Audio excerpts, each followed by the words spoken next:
Our podcast is brought to you today by Hard Rock All-Inclusive Resorts. Book a stay at the All-Inclusive Hard Rock Hotel and Casino, Punta Cana, from July 2nd to July 6th. And on July 3rd, the KIDZ BOP Kids will be performing live in concert, followed by a meet and greet. Your stay will be jam-packed with daily activities where kids get to mingle with their favorite KIDZ BOP Kids with non-stop dance parties, pool parties, and more. For more information, visit hardrockhotelpuntacana.com. And by SKYLIGHT Frame. SKYLIGHT Frame is the touchscreen photo frame you can email photos to anytime, from anywhere. It's the perfect Mother's Day gift. Everyone in your family can just email photos to Mom SKYLIGHT and they'll pop up in her home in seconds. It's a great way to feel close to those you love, even when you're separated. And as a mom and a grandmom, I can tell you I love my SKYLIGHT frame. Now, as a special holiday offer, you can get $10 off your purchase of a SKYLIGHT frame when you go to skylightframe.com and enter code MEG. That's skylightframe.com with code MEG. For 30 plus years, I've seen every type of child grow up. Instead of giving me what I wanted, she gave me what I needed, which was truth. Don't let emotions win. Let truth win. Do your very best, and you should have a lot of fun while you do it. And the better you get at something, the more fun you're going to have at something. You moms and dads are wired with everything you need to be a parent to a great kid. Welcome to Parenting Great Kids. This is episode number 106, and I'm your host, Dr. Meg Meeker. Today, I have a fabulous guest. He's author and speaker, Steve Arterburn. Steve is the founder and chairman of New Life Ministries and host of the #1 nationally syndicated Christian counseling talk show, New Life Live, heard and watched by 3 million people each day. He's a nationally and internationally known public speaker, and Steve has been featured in national media such as Oprah, Inside Edition, Good Morning America, CNN Live, and ABC World News Tonight. Steve is a best-selling author of books Healing is a Choice, Toxic Faith, and Every Man's Battle, which is going to be the topic of our discussion today. As always, I will share my points to ponder so you can start using them right away. And friends, remember, please don't just download the episodes. Click subscribe because I want you to join my parenting revolution. And when you click subscribe, every new episode will automatically show up in your subscribe list. Also, the PGK podcast is on iTunes, Google Play Store, and Stitcher. So no matter where you get your podcast, subscribe today so you won't miss a single episode. I want you now to listen in on a conversation I had with Steve Arterburn. I know you're really going to enjoy it. Well, Steve, thank you so much for joining me today on Parenting Great Kids. I'm glad to be with you, and it's been a while. And I love all the stuff that you do, and so I'm really glad to be with you. Well, thank you.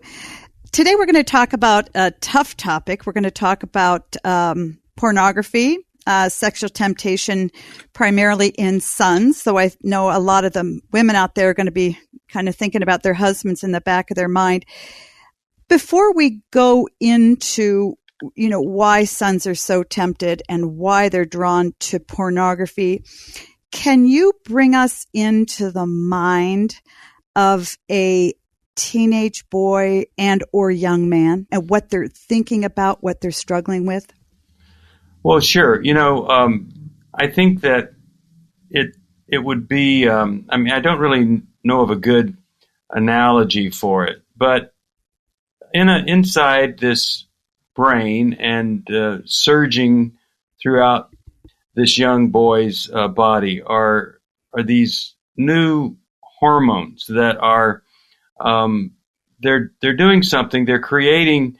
I think the simplest way to say it is they're creating a desire that is going to need. This desire needs to be restrained for quite some time till they get married, and they're just waking up to this now.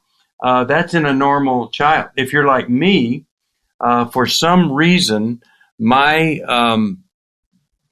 parents thought it would be okay for me to go into my grandfather's office when I was 4.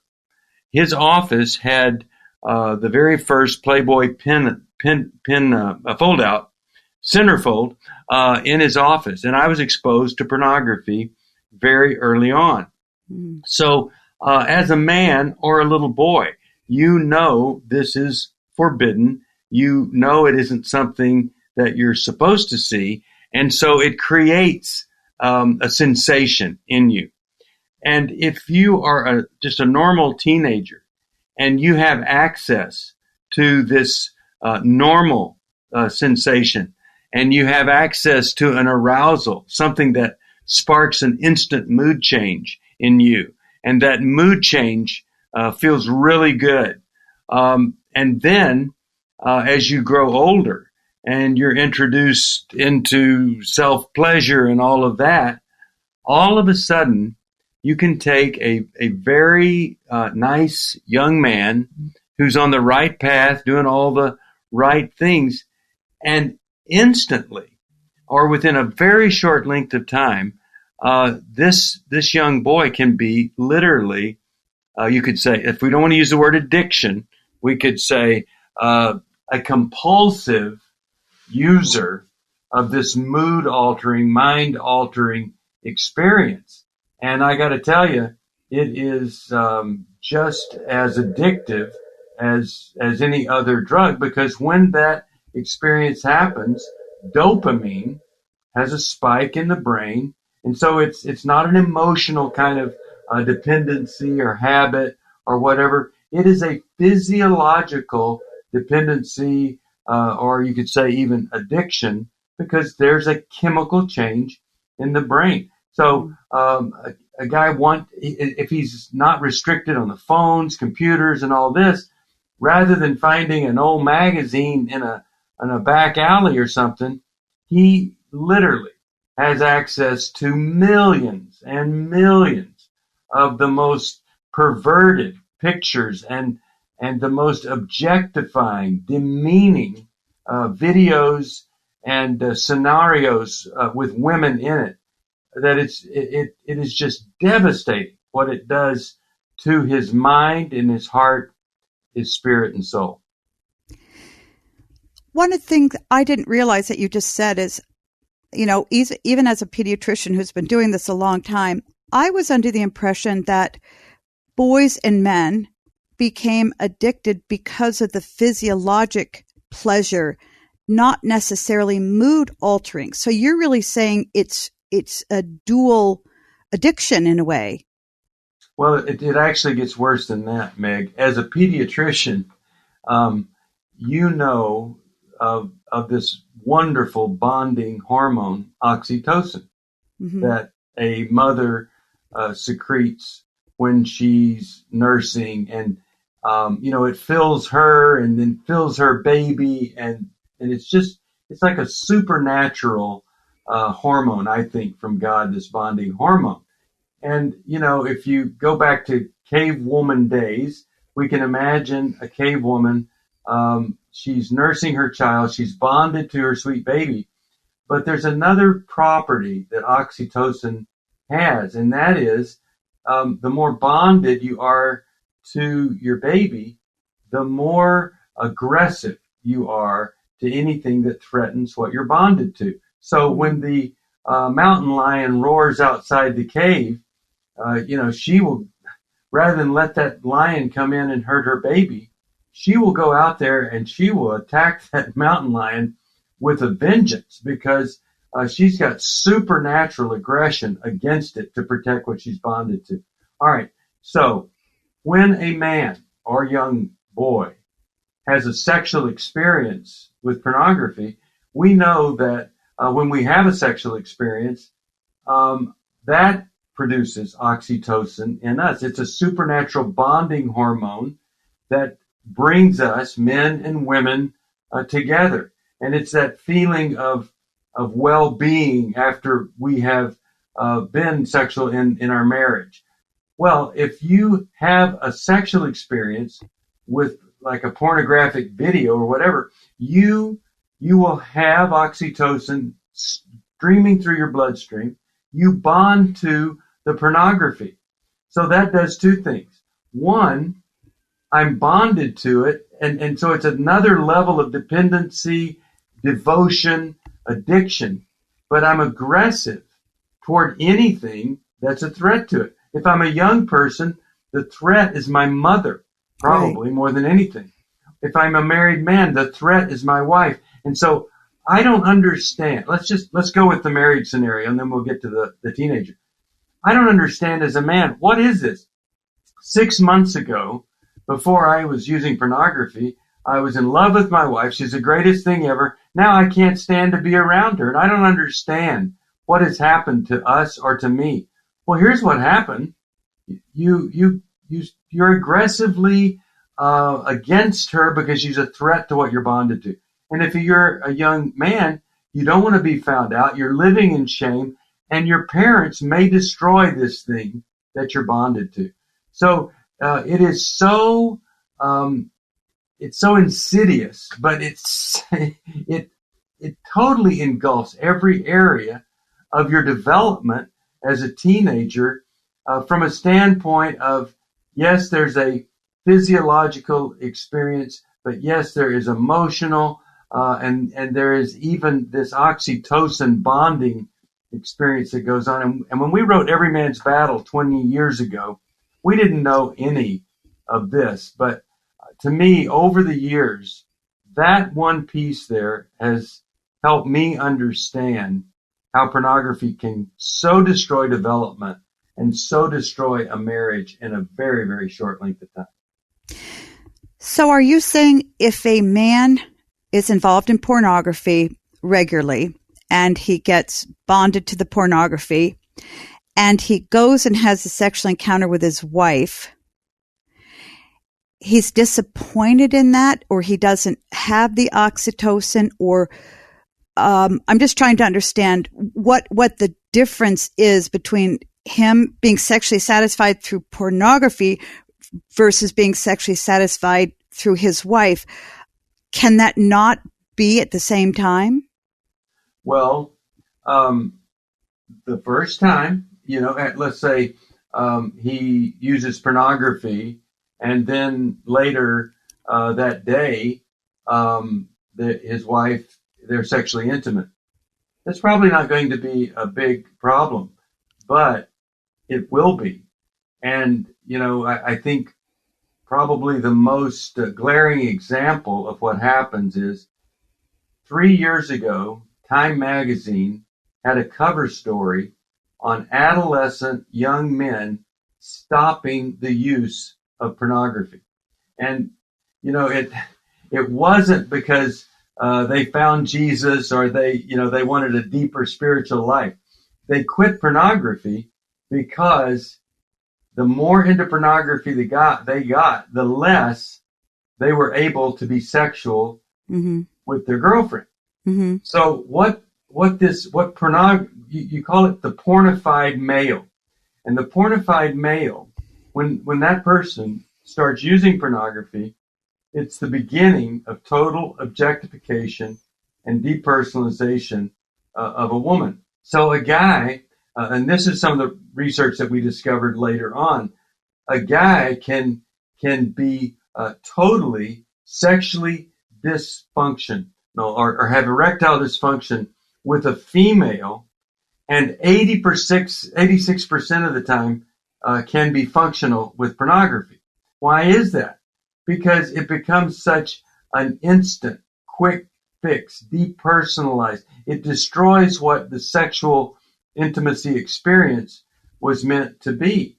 And so there's just something that happens in the male that shuts down with a real live woman, but because of all of the increased adrenaline, because it's forbidden, it's secretive, it's dirty, and it's so extreme. Now the only thing that arouses the guy is more and sicker and more perverse pornography. A real live naked woman that was so fantastic and wonderful at one point in his life. Now, that amazing gift from God just doesn't do it for him he's now become the pornified man. Parents, I hope you're enjoying this conversation with Steve Arterburn. We need to take a quick break, but don't go anywhere. We'll be right back with more of this conversation. TeenCounseling.com connects your 13 to 19-year-old with a licensed professional counselor right where they spend most of their time, on their smartphone. The process starts by completing a short questionnaire to help them understand your relationship with your teen and their specific needs. You'll then be matched with a skilled therapist in TeenCounseling.com's network of specialists who will be available to start communicating within 24 hours. You'll have the opportunity to review their credentials and directly communicate with a counselor to make sure it's a good fit. Then once you approve, the counselor and your teen will begin communicating directly. Teen Counseling is committed to facilitating great therapeutic matches, so it's easy and free to change counselors if needed. It's also more affordable than traditional counseling, and financial aid is available. So visit teencounseling.com/Meg and help your teen take charge of their mental health with the help of an experienced professional. Parenting Great Kids with Dr. Meg Meeker listeners can get 10% off your first month at teencounseling.com/Meg. As men or boys move further down in this spiral, which as I hear you describe it, makes me feel kind of sick. Do they feel sick as well, or do they feel more satisfied? Because as they move from pornography, with one woman on the screen and then two women on the screen and then a younger girl on the screen, is there something inside of them that says, this is bad, I better stop? Or does it feel more satisfying? Well, I think there are two different scenarios. I think you've got folks raised in good homes, and they feel a tremendous amount of shame over it, and they can't stop. But more recently, in the past couple of decades, you've really got an acceptance of it, both in males and females, that this is just what people do. And so they're not ashamed of it, and they don't think it's harmful. They don't understand that some of the other things that they're seeing in their life are a result of it, because they just don't have a reference. Nobody's brought them up to help them understand this isn't good. And it'll be later that, they'll discover, wow, I'm really into something that is a counterfeit. It's a cheap substitute. But that'll take a while for someone that doesn't really have values. And, Hugh Hefner tried to convince the world through Playboy that this is really what a man is. Mm-hmm. And this is what a man does. And he did a very good job starting in the 50s of convincing folks that this soft porn thing that he was peddling wasn't that bad. Right. But it really was. It was the gateway drug to everything perverse.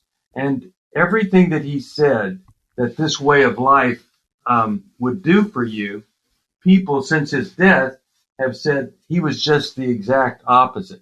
He was sexually dysfunctional. He was a horrible sexual partner, is what they said. And there was nothing great about him in the area where a lot of people held him up as the epitome of greatness in manhood and male sexuality. Mm-hmm. So here's what you just come back to it. God is so smart. I mean, when the Bible tells us, hey, this sex thing is really dangerous, let's just keep it in marriage or it's going to explode and it's going to do a lot of damage. Boy, there's nothing in my life that has said to me, oh, that's just a bunch of old-fashioned talk, or, oh, that was for then and not for now. The Bible was true then and it's true today, that we are we are to preserve this for marriage. And, Meg, if you know my story, you know that I was very promiscuous. And I'm not blaming it on early exposure to pornography, but it was a huge part of that, where I objectified women. And in my promiscuity in college, I got a girl pregnant. Now, if a woman is an object to you, if you objectify women, if she's pregnant, it's just another object inside of her. And so you just, you don't even think about, oh, wait, this could be a human, a child, and all. And I pressured her to have an abortion. It's the most shameful thing of my whole life. And I would really make the case that the seeds of that pressuring began at age 4, being exposed to pornography. Yeah. I'm not blaming it all on that, but I'm telling you, it laid a foundation to when I needed to see what was in the womb as a human being and my child, I didn't see it that way. So pornography and promiscuity as you get older sort of hardens you and desensitizes you to the point where you really have difficulties seeing women, or I guess if you're in a homosexual relationship, men to men, as really another lovely, sensitive, beautiful human being. Yes, and it becomes a one-dimensional experience with women. And what happens is a guy he's married, and he finds himself either the demanding, angry, controlling dictator who is in control of her, and she becomes the source of sexual pleasure whenever he wants to, or the more passive male, everything becomes a manipulation with an outcome. And it's really when we work with couples, when we start getting them to relate without the desire of some outcome, it's a totally different experience. But the pornified man, it's all about outcome. And it really is. The relationship becomes so manipulative, even though it's very difficult for him or her to see it that way in the beginning.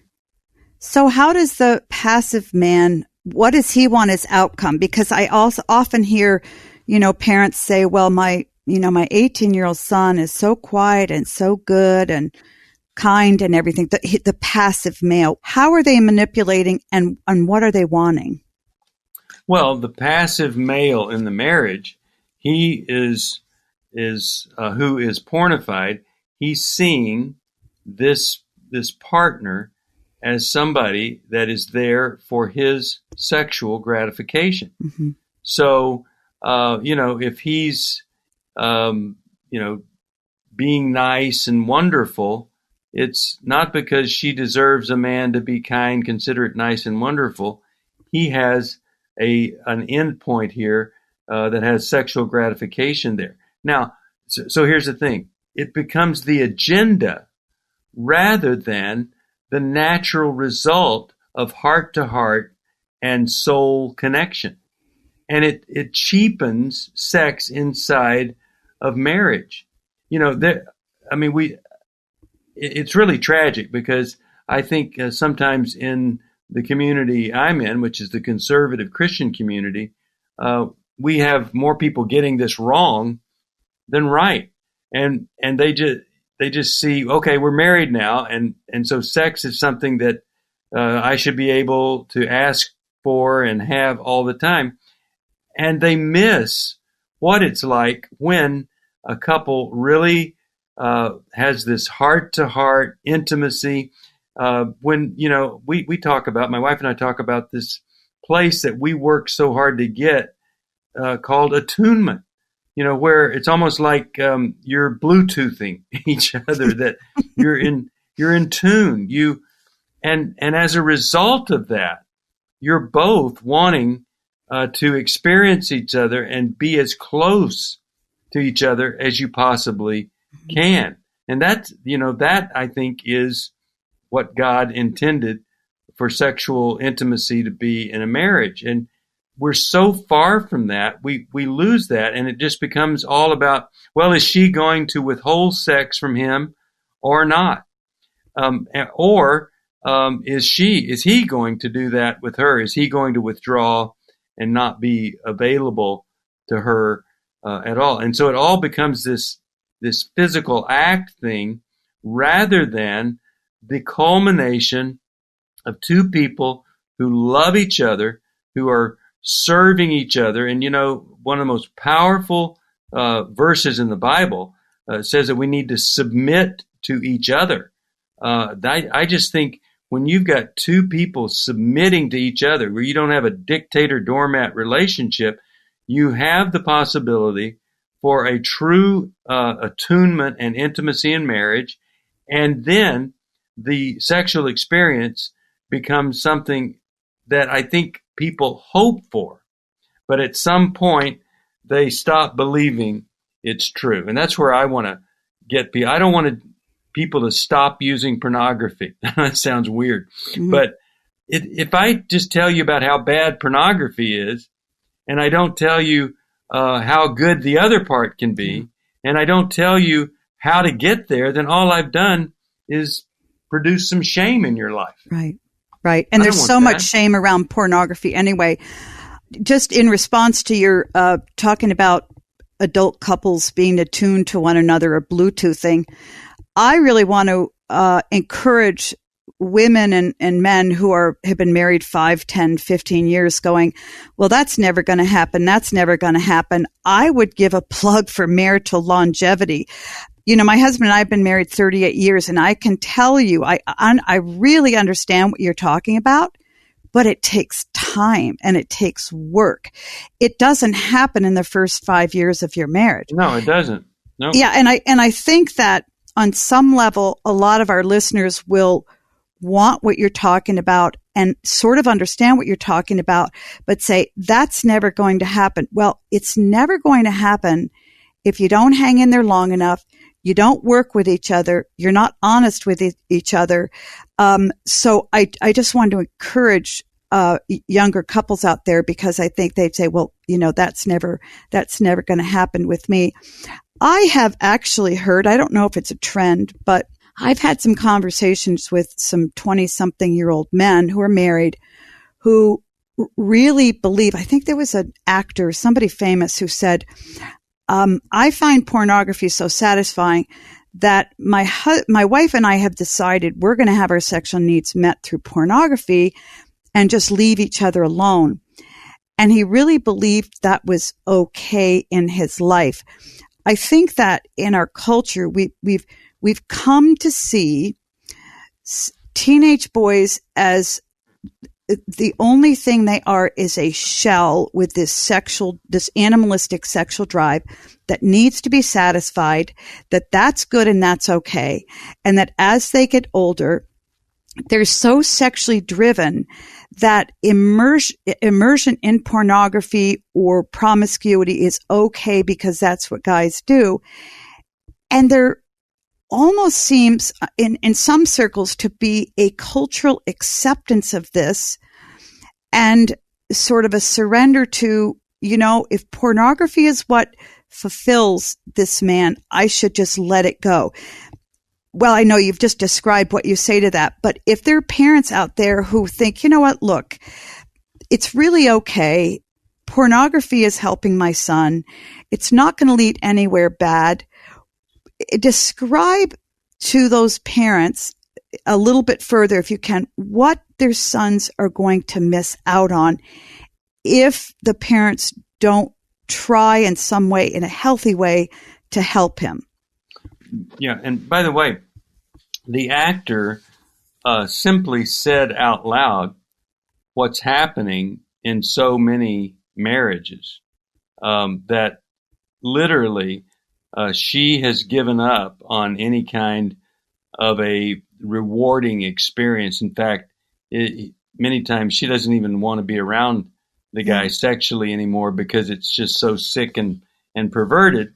And so a lot of times, the first 5 years of the marriage is adjusting to the fact that his pornography problem didn't get fixed when they got married, which is kind of what he's thinking. I won't need this stuff anymore. And then he gets more into it. But the teenager, when you say in your mind, oh, well, every kid's doing this. This is what normal adolescents do. You truly are feeding into, and it's just in the Me Too movement, it's one of the strangest things ever that we can be saying, hey, wait a second, don't treat women this way. And yet the pornography industry is the most direct link you or your son or someone in your family will have to sex trafficking. 87% of those involved don't want to do that. And they wouldn't if they had another way of being involved. And listen, when you talk about pornography, you might be thinking of a Playboy centerfold. That is not the pornography that is out there today. And I don't even want to talk about how horrible it is.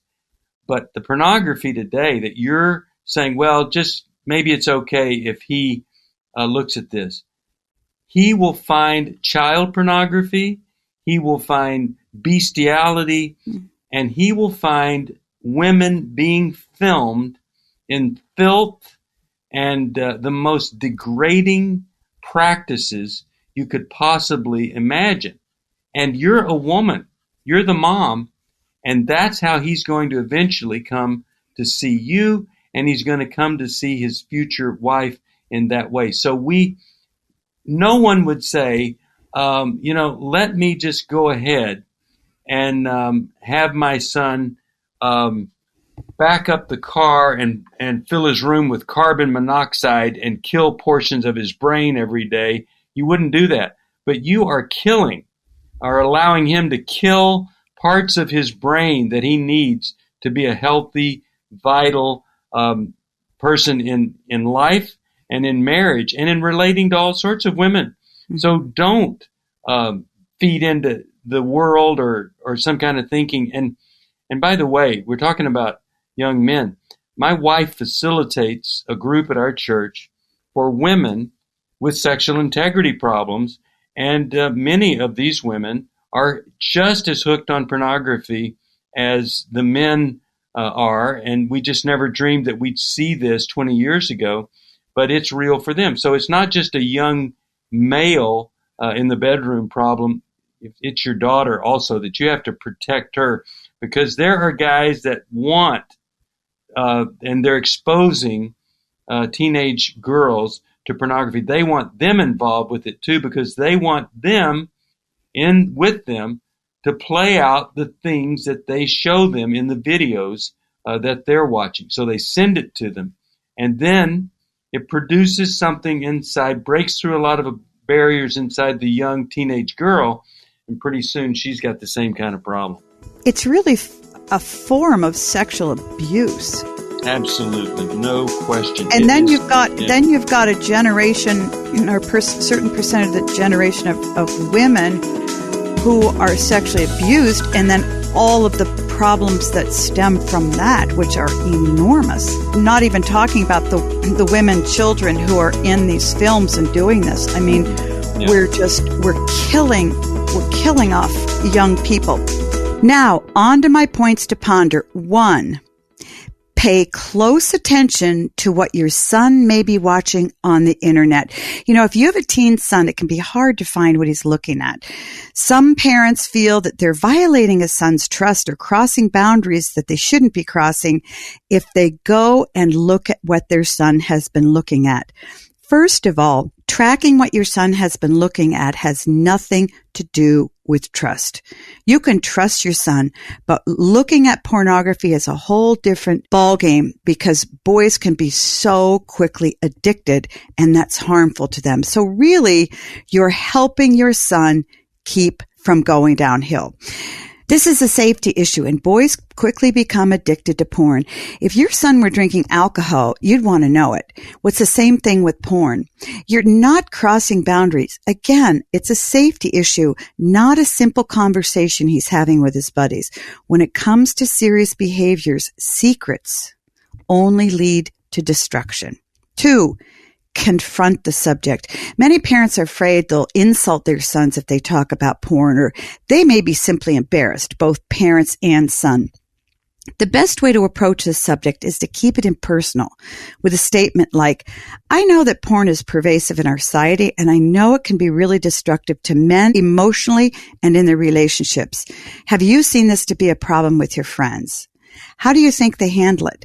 Has it ever pulled you in unexpectedly? The point is, keep your son off of the defensive and let him know you are willing to hear whatever he has to say. You're not going to jump all over him. 3, get help if he's hooked. There are many resources to help you and your son if you find out he's using pornography regularly. Steve Arterburn's New Life Clinics are a great resource. If you call them, they'll give you immediate guidance. I'll give you the number at the end of the broadcast. Remember, even if you think your son is using it occasionally, he's probably using it more frequently than you think.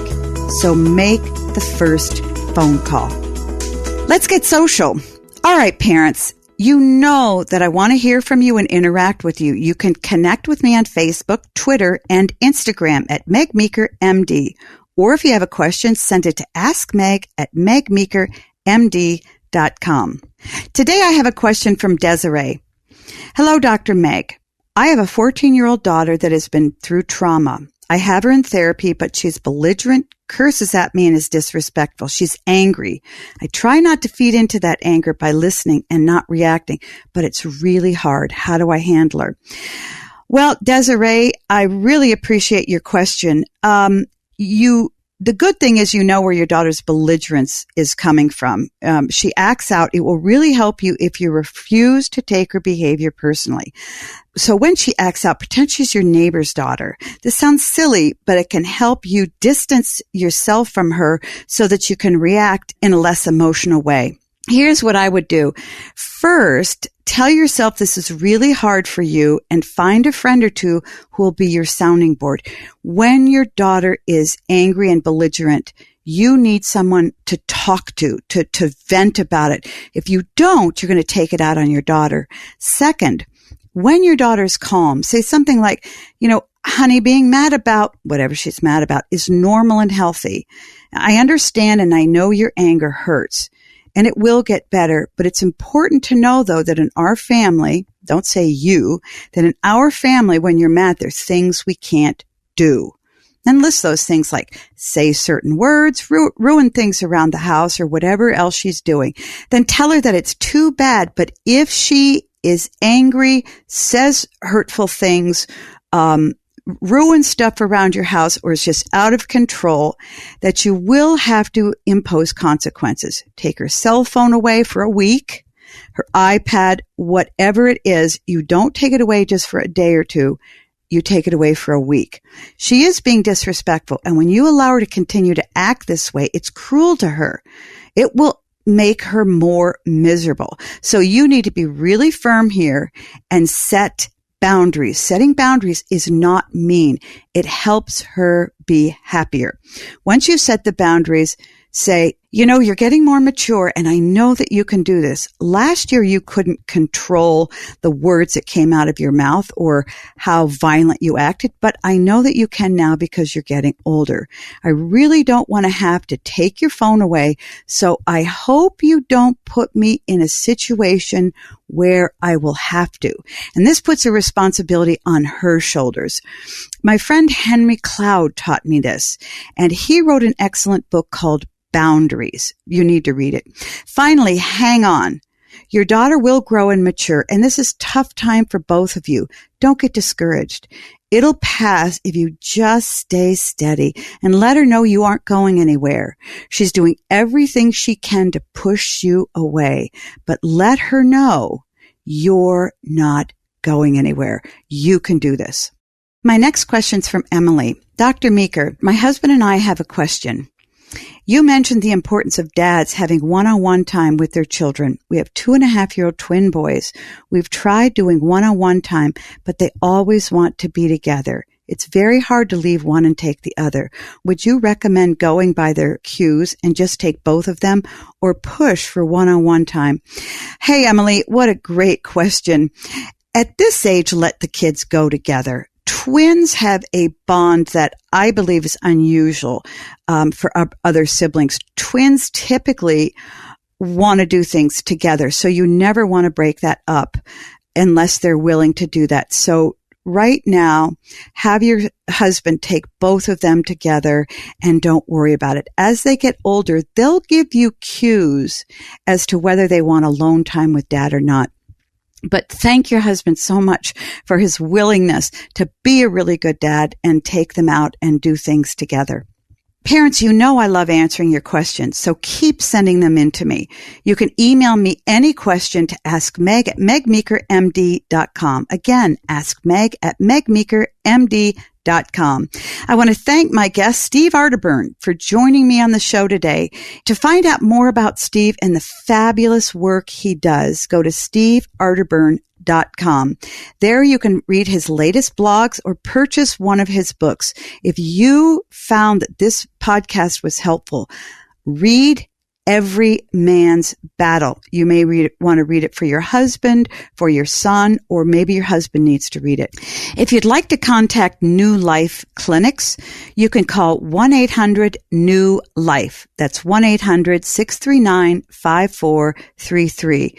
They also have a clinic in Lake Forest, California. So if you're out west, call 949-494-8383. Again, that's 949-494-8383. So now let's recap my points to ponder. 1, pay close attention to what your son's watching on the internet. 2, confront the subject. And 3, get help if he's hooked.